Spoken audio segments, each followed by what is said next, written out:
Gracias por estar aquí. Este es el podcast Después del Relámpago. Episodio 1.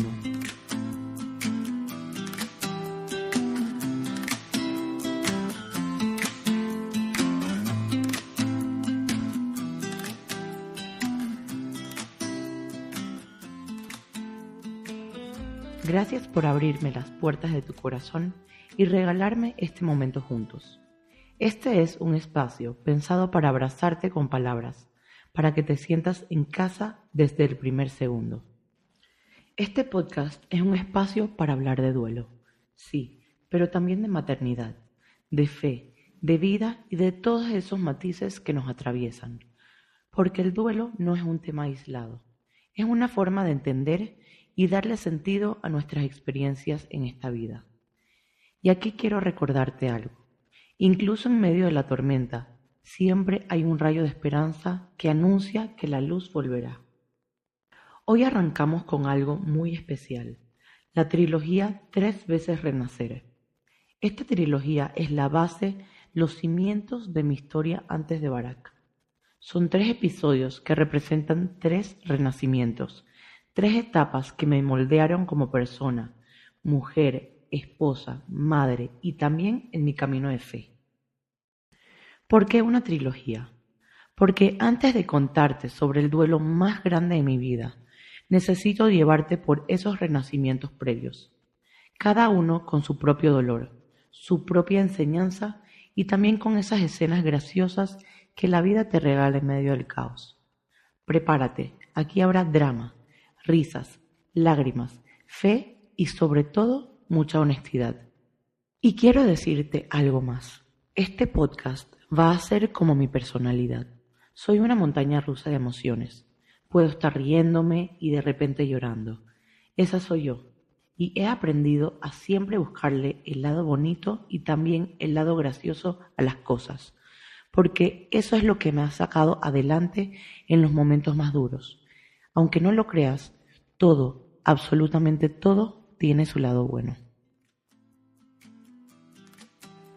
Renacer no es volver a ser la misma persona, es descubrir quién eres ahora después de la tormenta.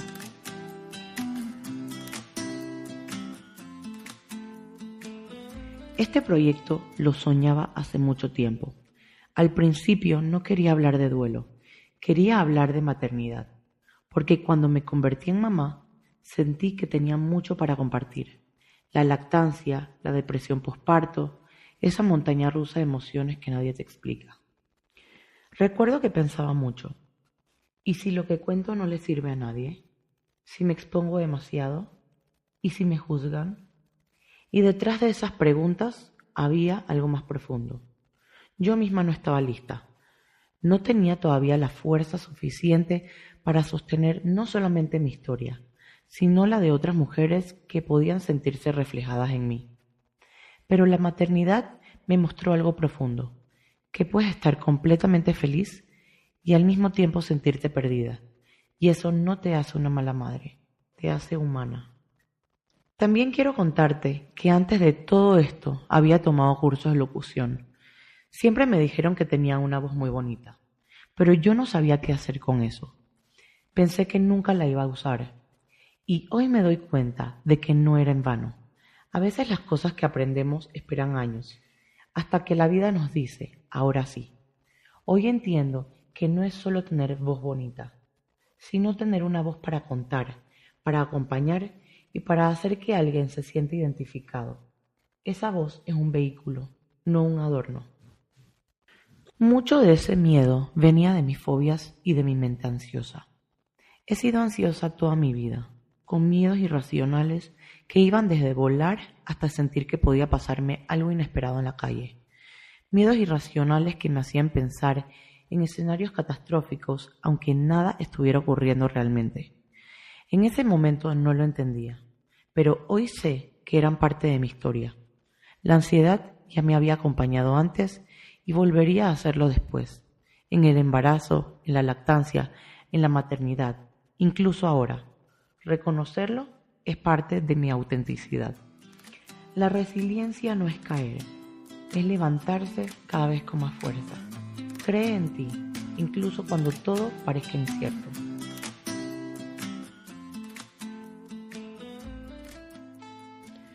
Mi historia comienza mucho antes del duelo. Era noviembre del 2015. Recuerdo que me llegó una invitación para una charla de actualidad israelí en mi comunidad judía en Panamá.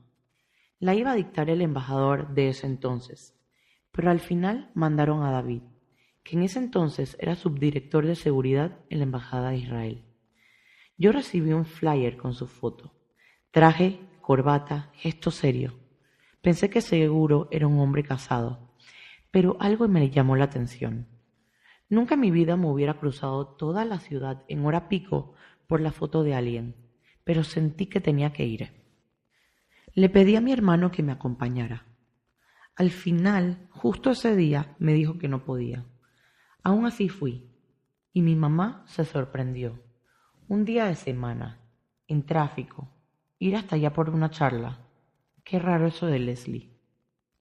David, por su parte, recién llegado a Panamá, tampoco lo tenía fácil. Sin carro, bajo una lluvia tremenda, con taxis que no querían llevarlo. Estuvo a punto de desistir. Hasta que lo llamó el organizador del evento para decirle: por favor, no me dejes plantado. David, ya resignado, intentó una última vez pedir un taxi, y contra todo pronóstico, ese sí aceptó llevarlo. Cuando llegué, lo saludé con un beso, como siempre saludo, y él dice que lo sorprendió esa luz con la que entré. Durante la charla me dirigía varias preguntas, como si ya me hubiera escogido entre todos. Al terminar, yo repetía mentalmente: que nadie me pida que llevarlo, que nadie me pida llevarlo. Me va a dar vergüenza.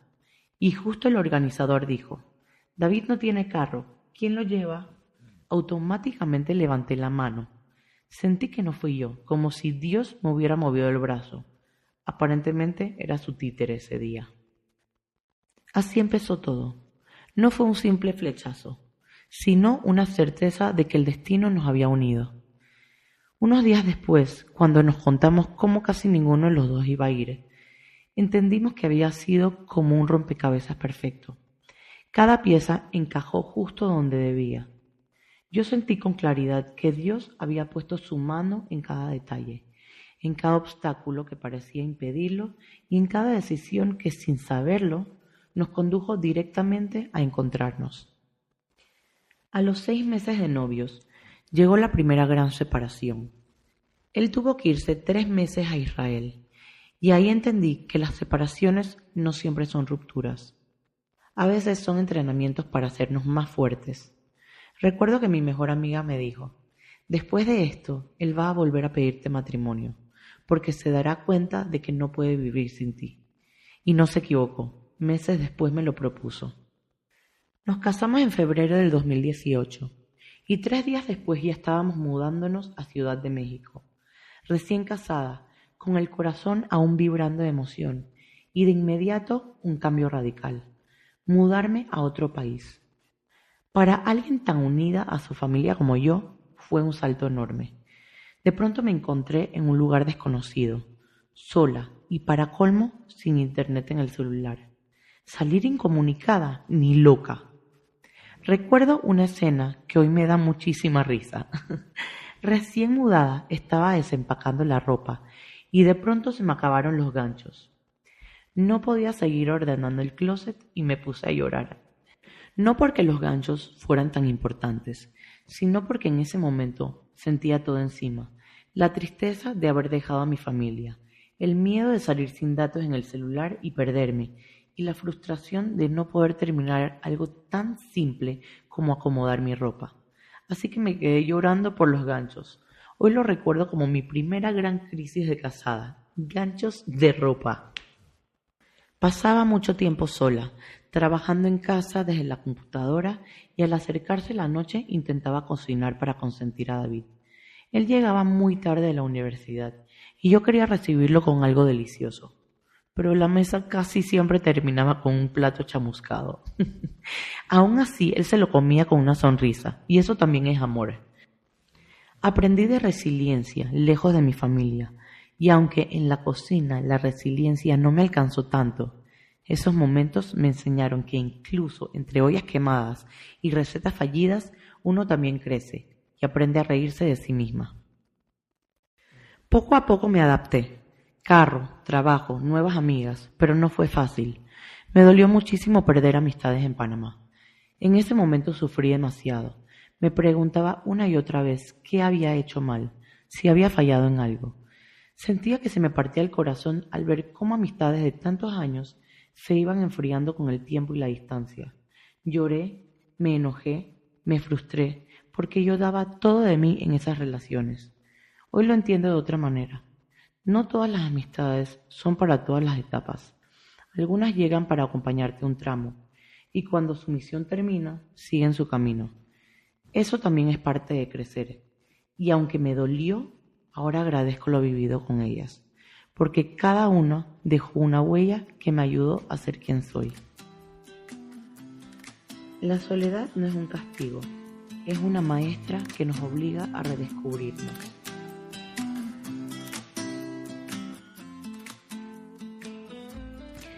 De Ciudad de México nos mudamos a Cancún y otra vez tocó empezar de cero. Ni modo. Casa nueva, ciudad nueva, amigos nuevos. Justo cuando empezaba a adaptarme, llegó la pandemia. David tuvo que internarse en hoteles por trabajo y me dijo, Leslie, vete a Panamá con tu familia. Yo la verdad no quería viajar sola, así que le pedí a mi hermano que fuera por mí. Pensaba, si me muero en el avión, prefiero morirme acompañada, al cielo o al lugar que me toque ir, pero sola, no. Al final fueron 6 meses y medio separada de David. Se sintieron eternos, llenos de ansiedad, insomnio y noches y madrugadas hasta las 4 a.m., en que buscaba distraerme con un poco de vino y jugando Sims. Me daba risa porque en los Sims todo parecía perfecto. Tenía mi familia completa, con hijos y todo. Sí, Hannah y Barack existían ahí antes de existir en la realidad. Una casa hermosa y una rutina que no se interrumpía. Hasta le daba besos al personaje de David como si fuera el verdadero. Pero detrás de esa risa había mucha nostalgia, porque en la vida real estaba en la casa de mis papás, en plena pandemia, sin mi esposo y con la incertidumbre constante. Extrañaba la rutina con David, extrañaba hasta lo más mínimo, como verlo llegar cansado del trabajo o sus ronquidos de noche. Mientras tanto mis fobias crecían, miedo al avión, a salir sola, a perderme, a enfermarme de COVID y a morir trágicamente. Ya había tenido ansiedad antes, y ahora esos fantasmas regresaban con más fuerza. Muchas veces sentía que el miedo se me metía hasta en los huesos, que no podía confiar en nada, ni siquiera en mi propio cuerpo. Al finalizar mi primer mes de pandemia en Panamá, toqué fondo. Tenía que hacer algo más o me iba a volver loca, o más loca de lo que ya estaba. El ejercicio fue mi salvación. Bici estática, rutinas y me puse más fit que nunca. El famoso chiste de pandemia decía que si salías fit, fat o embarazada de ella. Yo pasé por 2 de esas, quizás 3, pero el ejercicio era más que físico, era mental, era mi forma de moverme cuando todo afuera estaba detenido. Finalmente David renunció y comenzamos el proceso para que volviera, pero la verdad no fue nada fácil. Era pleno bloqueo, solo había vuelos humanitarios y la única forma de entrar a Panamá era por reagrupación familiar. Fueron semanas de 1000 llamadas, correos, gestiones con autoridades y un estrés constante de si lo iban a dejar subir o no a un avión. Y cuando por fin parecía que todo estaba listo, un examen obligatorio para viajar salió positivo en COVID. David mismo me dijo sorprendido, «Qué raro, yo no siento nada, estoy bien». Yo lo regañé porque sabía que un par de días antes había salido con amigos y le dije, «¿Cómo se te ocurre si sabía que ibas a viajar?» Al final se repitió la prueba y salió negativa. Había sido un falso positivo, pero igual perdió el vuelo y lo tocó esperar otra semana más. Cuando por fin llegó a Panamá, lo abracé tan fuerte que parecía uno de esos muñequitos que cuando los aprietas se les salen los ojos. Ese abrazo todavía lo siento en la piel. como si me devolviera la vida entera. El miedo te encierra, pero el movimiento, aunque sea dar un paso, te libera.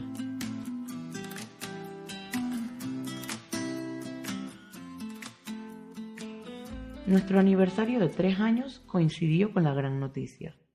Siempre habíamos dicho, a los 3 años buscamos bebé.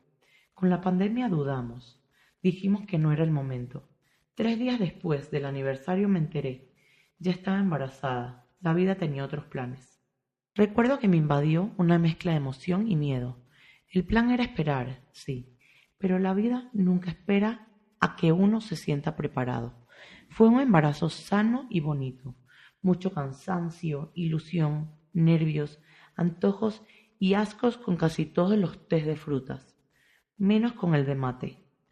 Con el embarazo de Hannah entendí algo muy valioso.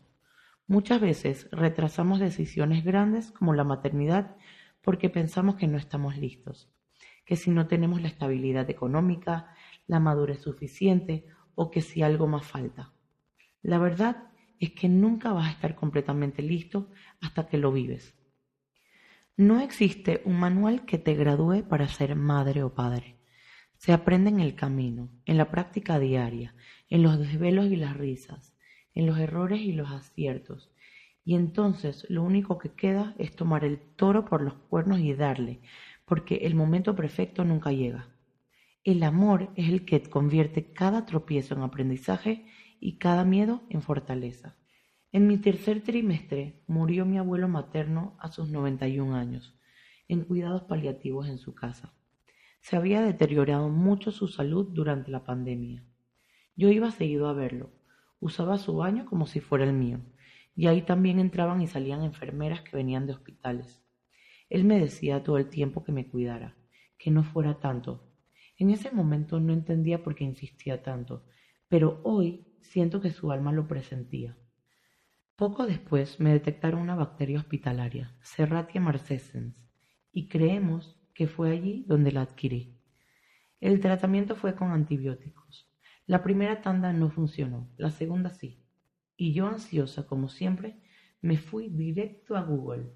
Y claro, Google nunca te da calma. Te convence de que todo termina en cáncer o en un ataque al corazón. Yo estaba convencida de que Hannah iba a nacer sorda, porque eso es lo que leí. Me asusté muchísimo, lloré y ya después hablé con mi ginecólogo. Él me calmó, me habló del riesgo-beneficio y me dijo que la probabilidad era mínima. Respiré profundo y entendí que amar también es elegir, incluso en medio de la incertidumbre. Y aquí viene el chiste doloroso. Las inyecciones me las ponía mi papá, que, aunque es ortodoncista, quiso ayudarme siguiendo las indicaciones. El médico había dicho que las inyecciones debían aplicarse en el cuadrante superior externo del glúteo. Pero claro, mi papá sabe de cuadrantes, pero en la boca. El resultado me las puso mal, en áreas con muchas terminaciones nerviosas. Los pinchazos eran extremadamente dolorosos, cada uno peor que el otro. Pero no fue lo peor. Eso vino después. Ardor constante en la zona de las caderas, como que se me quemaba viva la piel. Noches de llanto y 2 bolitas encapsuladas que aún cargo conmigo. Me llevé un souvenir de mi primer embarazo. El embarazo me enseñó que nunca habrá un momento perfecto para dar un gran paso.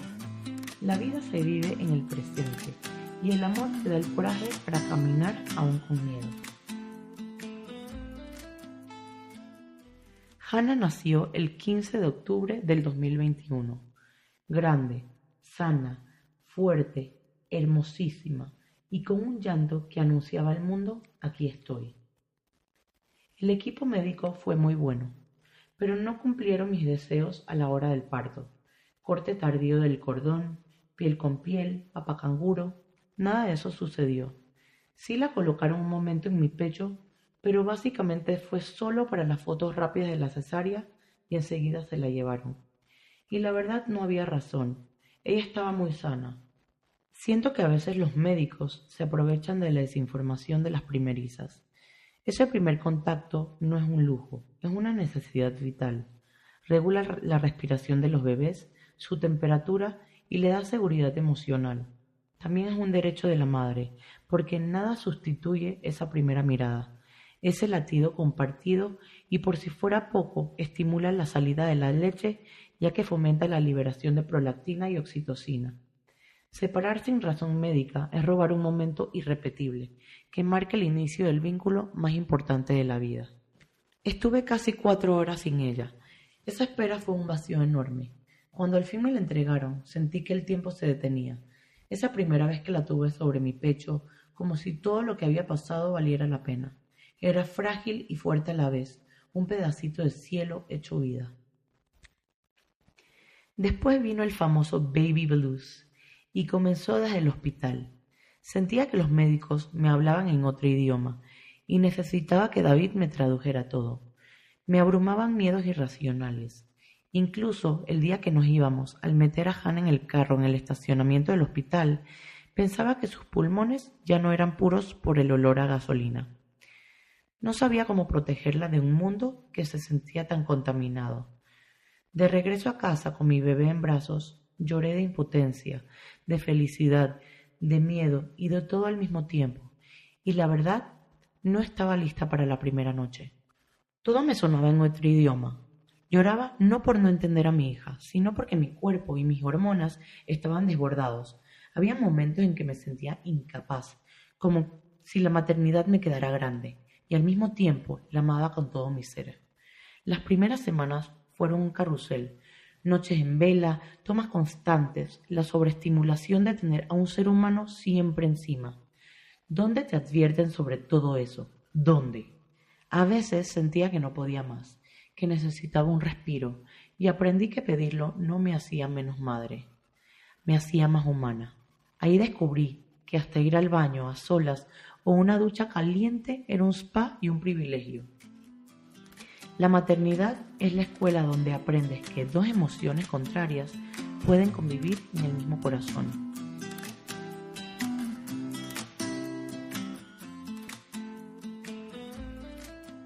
Este primer episodio de la trilogía 3 veces renacer nos llevó desde los sueños que parecían guardados en un cajón hasta la llegada de Hannah y esas primeras semanas llenas de amor, cansancio, lágrimas y risas. Vimos cómo los miedos, las fobias y la ansiedad se colaban en cada etapa, pero también cómo la resiliencia y la fe iban tomando forma. Hoy me quedo con 3 aprendizajes: que la soledad puede ser maestra, que no siempre estaremos listos para los grandes cambios y que la maternidad, aunque imperfecta, es uno de los milagros más grandes de la vida. En el próximo episodio seguiremos con esta trilogía, el segundo renacer, cómo encontré mi fuerza en medio de nuevas transformaciones, cómo enfrenté la depresión posparto y cómo la fe y la resiliencia se volvieron una guía aún más clara en mi vida. Gracias de todo corazón por escucharme y por dejarme entrar en tu vida con mi historia. Ojalá hayas sentido que caminamos juntos en cada recuerdo, en cada lágrima y en cada sonrisa. Si este episodio tocó tu corazón, compártelo con alguien que también necesite un poco de compañía y esperanza. Te invito a seguir conmigo en el episodio 2 de 3 veces renacer, donde profundizaré en la búsqueda del equilibrio y en cómo aprendí a encontrar luz en medio de la tormenta. Después del relámpago, siempre hay un nuevo amanecer.